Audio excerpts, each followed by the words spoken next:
नमस्कार, आज तक न्यूज प्रयागराज में आपका स्वागत है और मैं हूं आपके साथ मोनी। आइए रुक करते हैं आज के कुछ खास खबरों पर। संगीतमय श्रीमद् भागवत कथा सुनने के लिए भारी भक्तों की लगी रही भीड़। प्रतापगढ़ जनपद के पट्टी तहसील अंतर्गत उदयी साफुर गांव निवासी स्वर्गीय पंडित शालिक राम शर्मा पत्नी श्रीमती चमेला देवी के निज निवास पर चल रही संगीतमयी कथा सुनने के लिए आसपास के गांव से भक्तों की भारी भीड़ जमा हो रही है। कथावाचक श्री मुकेश आनंद महाराज श्री धाम वृंदावन के द्वारा श्रीमद् भागवत कथा का विस्तार पूर्वक वर्णन किया जा रहा है। इस अवसर पर कथा आयोजक परवीन कुमार शर्मा, सुशील कुमार शर्मा, सूरज कुमार शर्मा आदि ने आए हुए भक्तों का आभार जताया। रिपोर्ट अवधेश सिंह, आज तक न्यूज प्रयागराज, प्रभारी उत्तर प्रदेश। युधिष्ठिर ने उसके भविष्य की जानकारियां लिया ज्योतिषियों से, हमारे बच्चे का जीवन कैसा होगा, लेकिन संग में पहला प्रश्न किया कि बच्चे की मृत्यु कैसे होगी। क्यों? क्योंकि अभी अभी महाभारत का युद्ध विश्राम हुआ है, तो महाभारत में लाखों लोगों की मृत्यु को देख करके भयभीत हो गए हैं युधिष्ठिर। इसकी मौत कब होगी? विप्रों ने बताया इसकी मौत लगभग 40-45 वर्ष के मध्य हो जाएगी। डर गए, बस इतना ही जिएगा मेरा बच्चा। ब्राह्मणों ने कहा, हे युधिष्ठिर डरिए नहीं, ये जाएगा तो जवानी में, लेकिन लोगों को मरना सिखा कर जाएगा। इस देश से मरना सिखा कर जाएगा, यानी इसके द्वारा श्रवण किया गया मार्ग बन जाएगा। जिस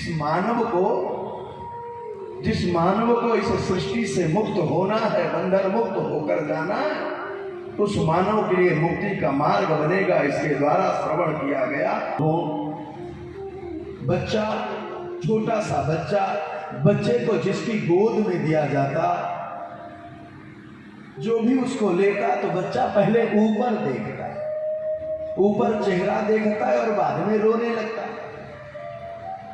माँ के गर्भ में बचाने वाले को कहाँ कर रहा था, कहाँ है वो? हर बार ऊपर देखता, फिर रोने लगता। लोगों ने कहा लगता है दूसरे की परीक्षा लेता है, इसलिए इसका अगला नाम पड़ गया परीक्षित, क्योंकि परीक्षा लेता है।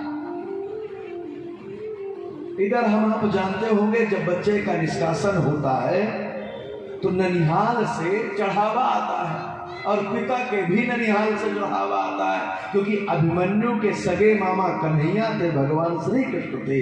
तो अपने भांजे के बेटे के जन्म पर भगवान श्री कृष्ण पुनः आए, बच्चे को चढ़ावा चढ़ाए।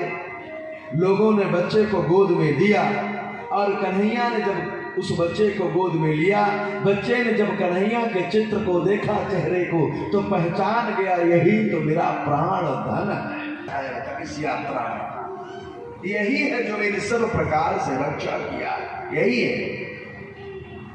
भगवान को पाया तो चिपक गया, चिपक कर रोने लगा। भगवान ने उसको शांत किया। काफी समय श्री कृष्ण भगवान यहाँ रुके रहे हस्तिनापुर में, और जब इस बार चलने लगे तो अर्जुन ने पैर पकड़ लिया, हे केशव, अब आपके बिना मन नहीं लगता। केशव, आपके बिना मन नहीं लगता।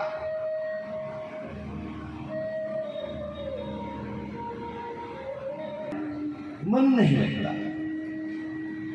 चलते समय अर्जुन को भी लेकर भगवान श्री कृष्ण आ गए हस्तिनापुर, द्वारिका, और द्वारिका में लगभग 125 वर्ष की आयु पूर्ण करना।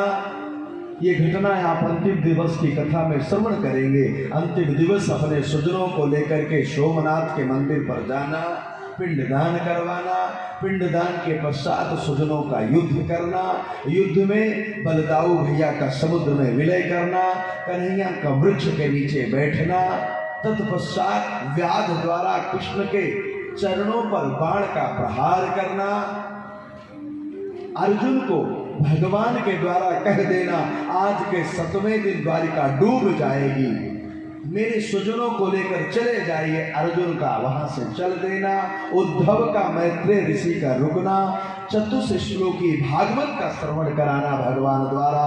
तत्पश्चात मैत्रेय ऋषि को आदेश करना जाकर के मेरे प्रिय विदुर को ये कथा सुनाओ, और इधर उद्धव को कहना उद्धव यहाँ से जाओ बद्रीनाथ जाकर के तप करो। रोने लगे, नाथ आपको आपके भक्त पाएंगे कहाँ? आप सृष्टि छोड़कर चले जाएंगे तो हम सब आपको कहाँ खोजेंगे? भगवान ने अपनी उपलब्धता का 3 स्थान बताया। मानव मुझे मेरे नाम में खोज सकता है, जहां मुझे भजेगा वही मैं आ जाऊंगा सामने, नाम में। दूसरा, मानव मुझे मेरे धाम में खोजेगा, जब भी कभी अयोध्या, मथुरा, माया, काशी, कांची, अवंतिका आएगा तब मेरा सानिध्य प्राप्त करेगा। तीसरा स्थान पूछा गया, नाथ और कहाँ पाए जाएंगे? कन्हैया ने कहा, मानव मुझे मेरे ग्रंथ में पाएगा। इस ग्रंथ में लिखे गए एक एक अक्षर मेरी मूर्तियां होंगी। तेनेम वांगमयी मूर्ति प्रत्यक्षा कृष्ण एवं